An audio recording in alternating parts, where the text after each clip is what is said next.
Hello everyone, welcome back to Math Jamboree.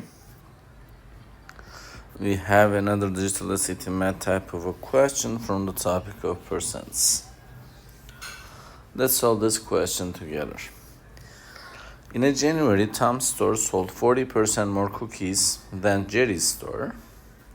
If Tom's store sold 350 cookies that month, how many cookies did Jerry's store sell?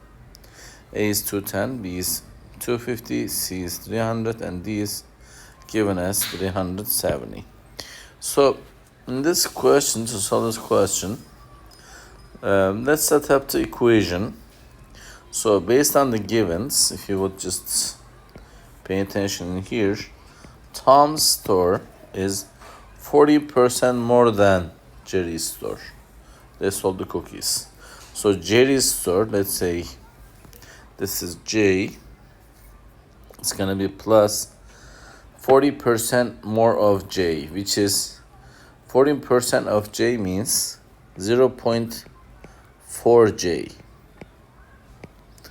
because 40% of something means 40 over 100, 40 over 100, and if you will simplify that, 4 over 10, that is 0.4 of something.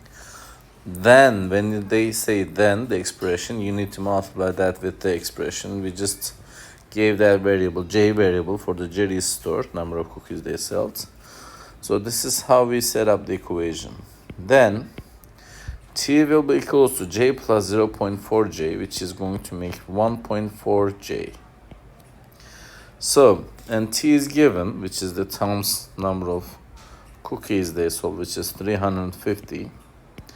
350 cookies will be equals to 1.4J.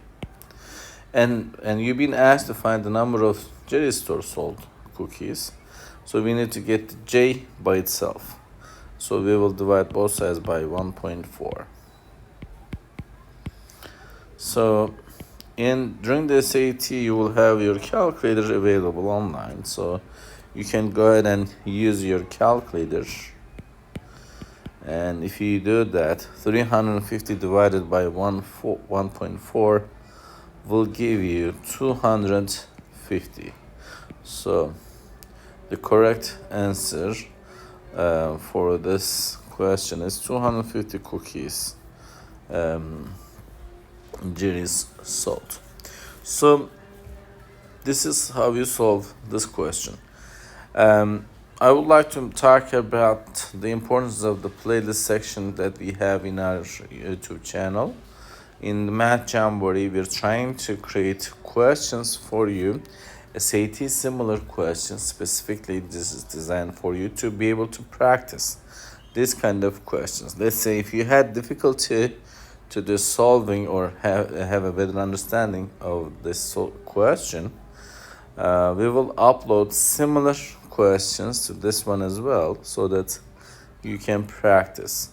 So I strongly suggest you to go on the playlist section, look for the percents for the specific topic, and you can play the videos. You can pause the video, and if you have a tablet, you can just take a screenshot of it and just give it a try to solve it.